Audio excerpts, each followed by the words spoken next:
Donald Trump has threatened now to invoke the Insurrection Act in Minnesota. What's your reaction to that? What's your message to Americans about how to prepare? We knew that this was part of his plan all along. And my fear, and I think the fear of a lot of members of Congress and communities across the country, is that he will use the Insurrection Act during the midterm elections in order to suppress the vote. We have to remain vigilant, number one. Number two, peaceful protest is so important, but we can't give him more ammunition.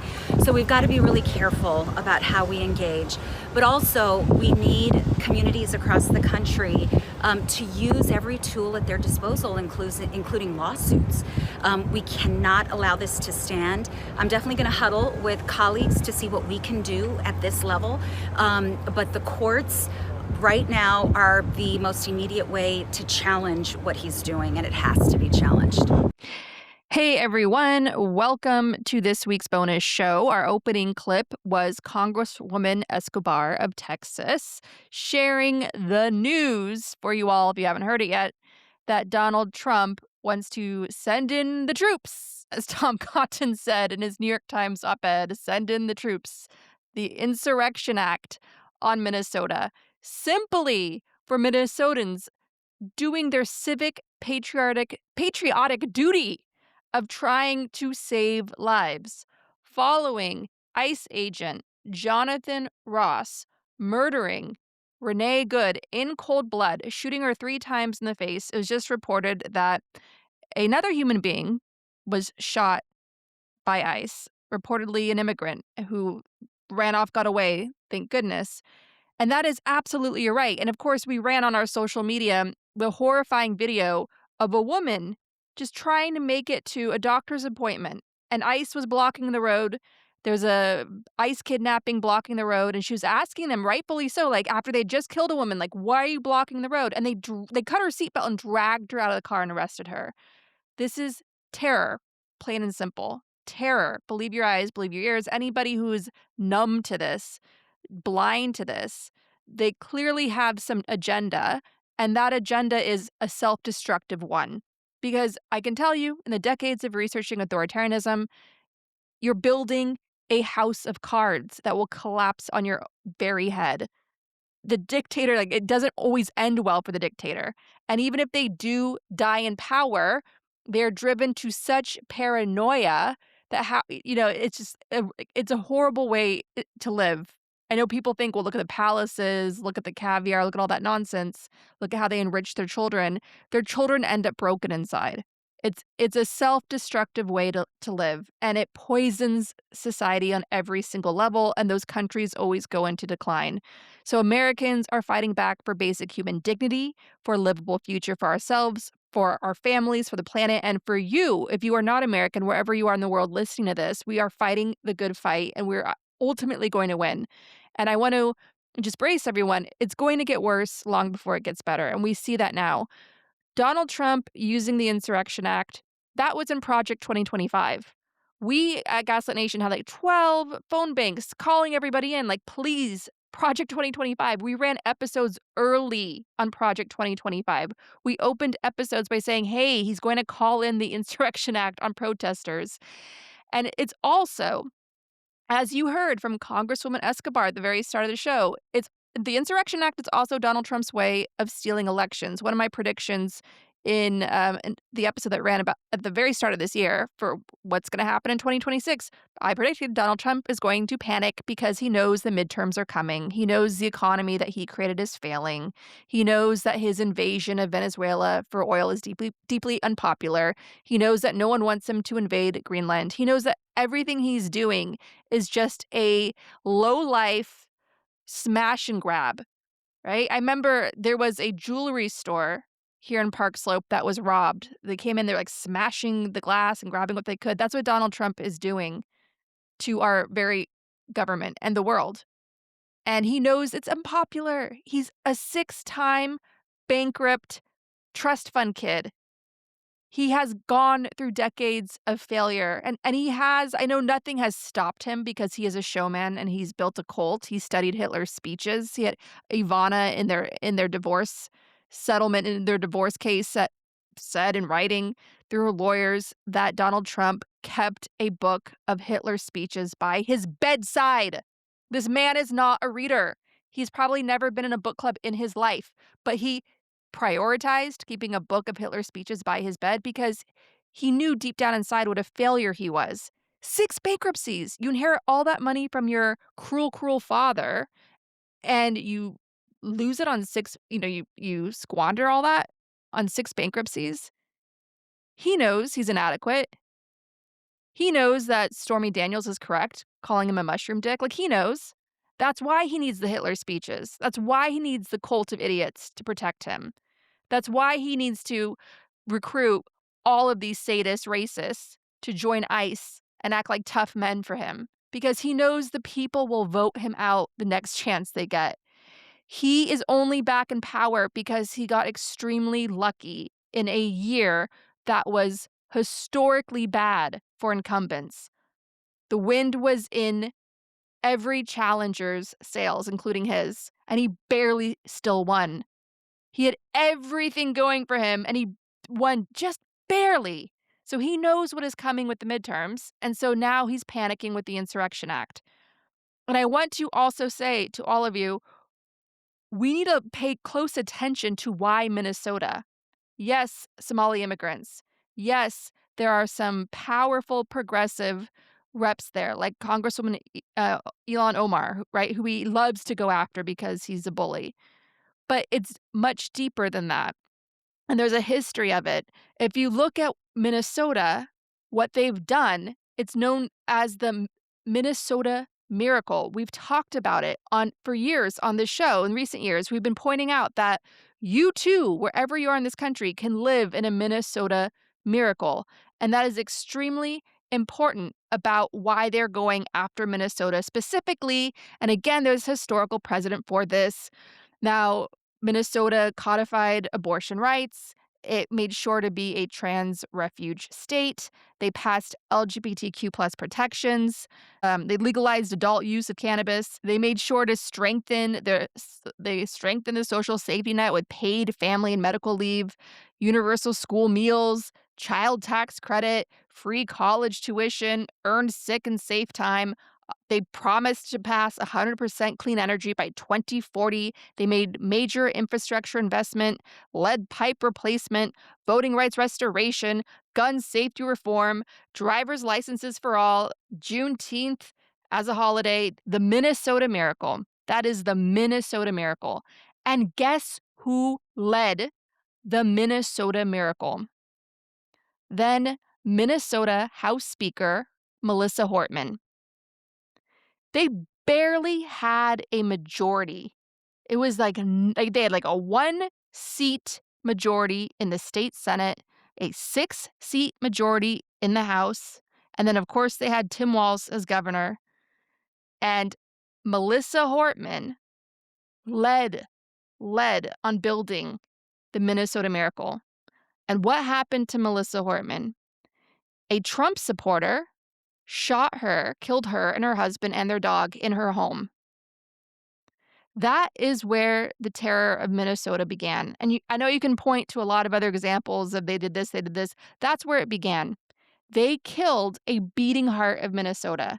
They were going after the Minnesota Miracle. This is very important because this has been done throughout history. When you had, for instance, during the years of Hitler's rise, and this had nothing really to do with Hitler, but out of the ashes of the Great War, World War I, and that massive plague flu that killed millions of people, this was a time of immense trauma.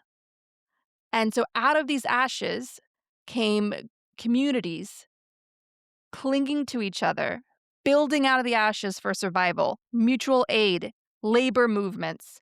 And that energy turned Vienna, Austria into a labor movement hotspot. Vienna became known in the interwar period of the 1920s, early 1930s as Red Vienna. The Social Democrats dominated Vienna, Austria.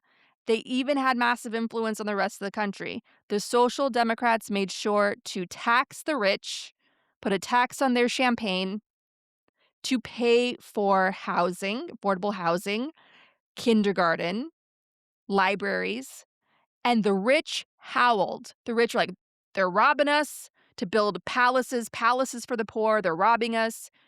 And not only that, you had, of course, the Red Scare going on.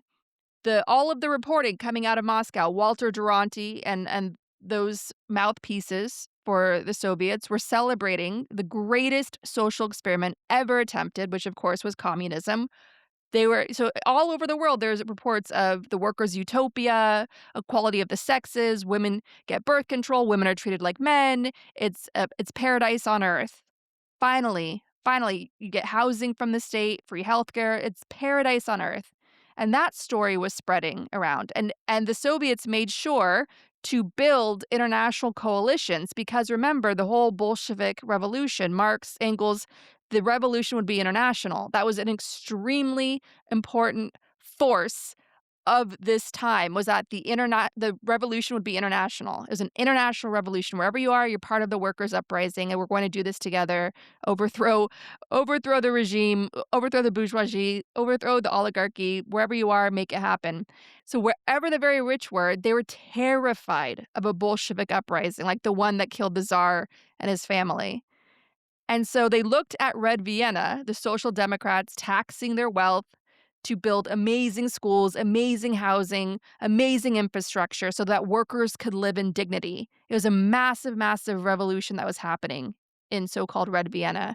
And on top of that, you had a cultural revolution where people became more secular, women took up more space, and of course, the ruling Catholics, they couldn't have that.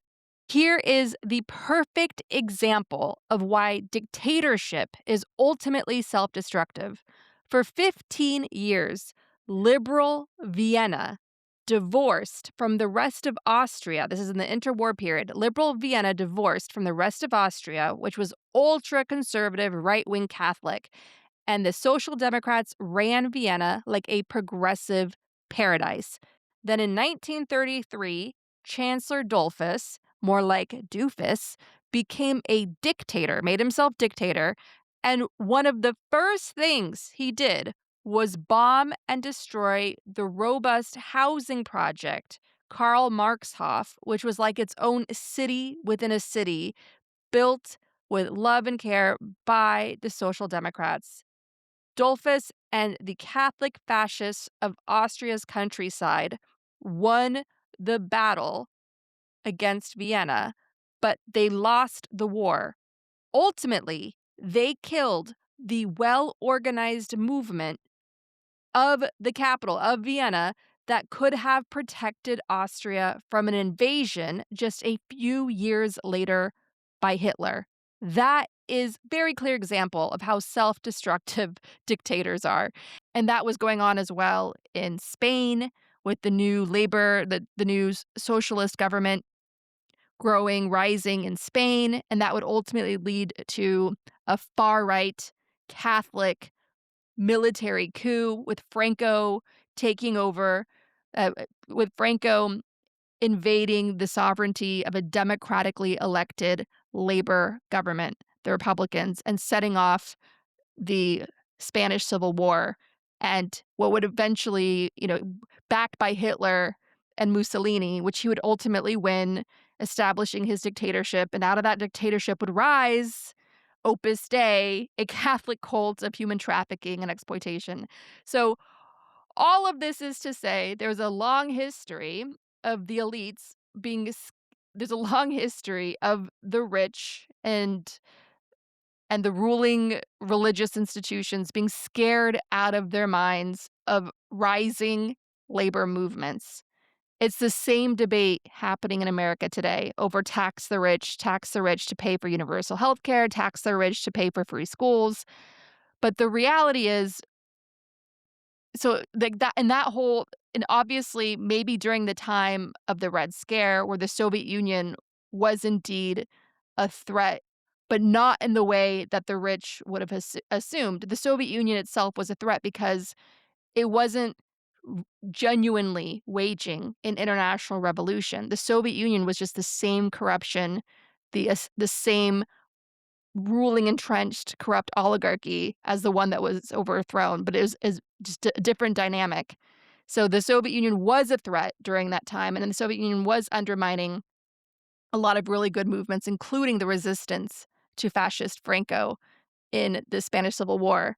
So that time was a very complicated time, obviously. So I don't want to scare anyone out there into fighting for progress, fighting for taxing the rich, because I want to also reassure you that is exactly what we need right now.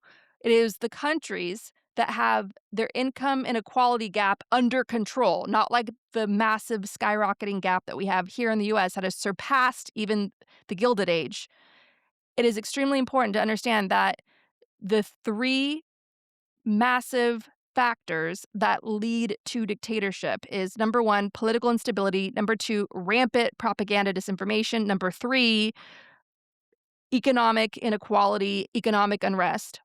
We have all three of those ingredients right now in the boiling cauldron of the United States of America. So we absolutely have to get our runaway income inequality under control. And we can only get there by taxing the rich. We can only get there by strengthening our public school systems. We can only get there with early childhood education, because that is what is going to establish and build the minds of future leaders.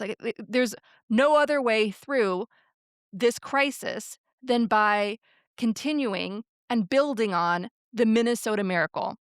Minnesota showed us the way out of this. Minnesota was the model, the bluest of the blue states in terms of how they flexed their power, how they were unapologetically progressive. And I want to make clear for everyone, they are being punished for that now. It is a larger terror that is being unleashed on them for daring to create a culture of care. That's so important. Just look at billionaire hedge funder, Trump donor, Bill Ackman of Pershing Square.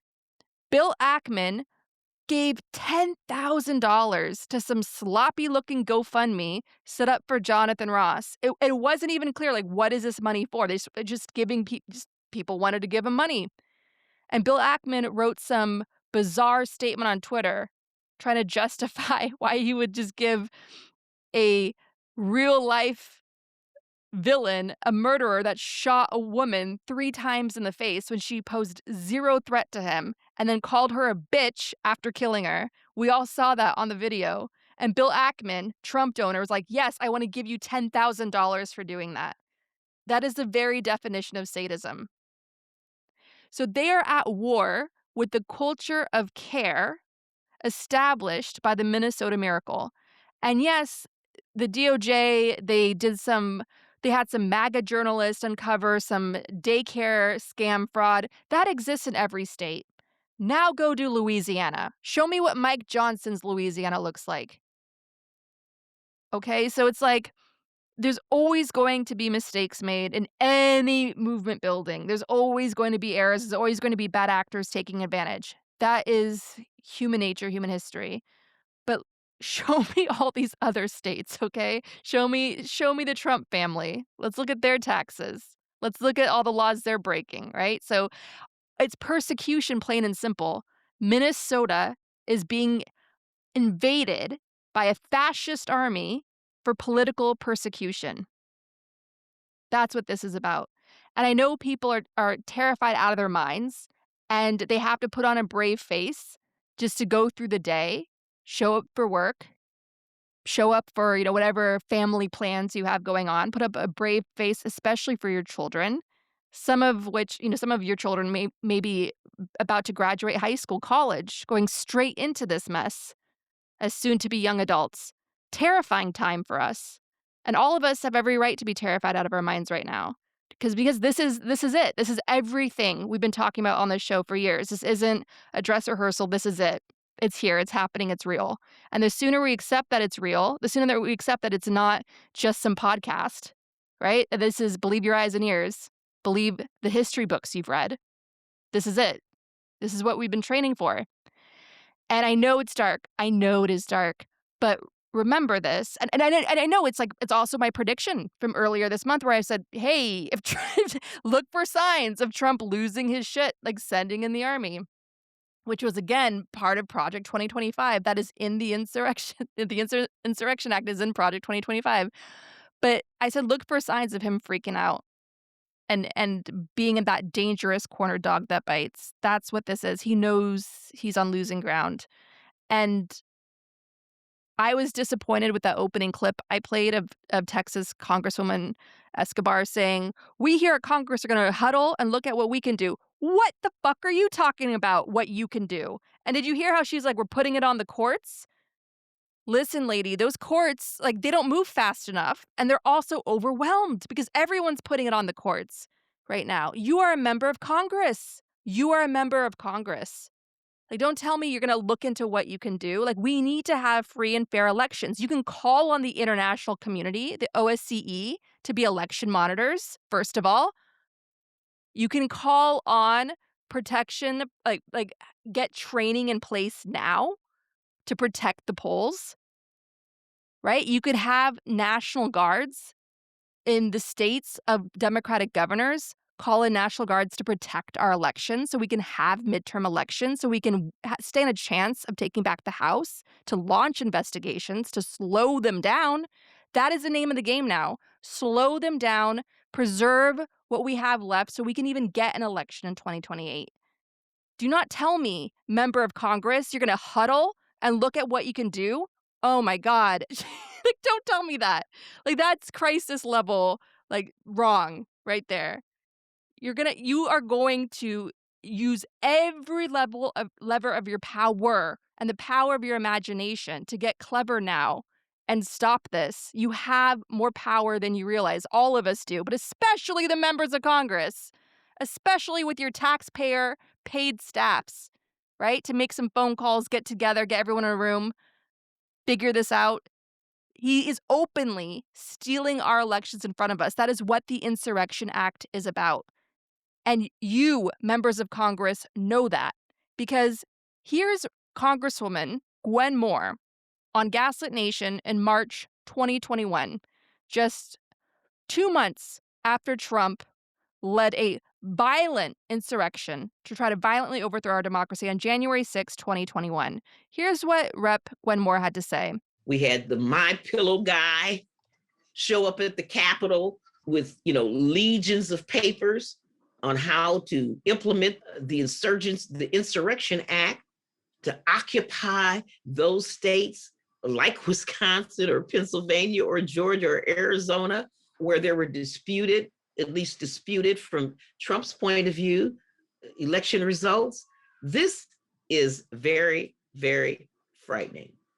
To have seen in the last days after Trump lost the election, for him to remove key leadership at the Defense Department. Here, let me look at my notes and share with you some of the things that have had me extremely concerned. He purged the top leadership at the Pentagon, including Defense Secretary Mark Esper, replaced by Christopher Miller, who was responsible for the delay of the deployment of troops to the Capitol. That is what the Insurrection Act is ultimately about, Trump stealing the election. And members of Congress know that. And that is why they need to use their power to stand up to this and get creative, get clever, and outsmart him. He is a dumb thug at the end of the day. You can outsmart him. And the American people are looking to you for real, bold leadership now.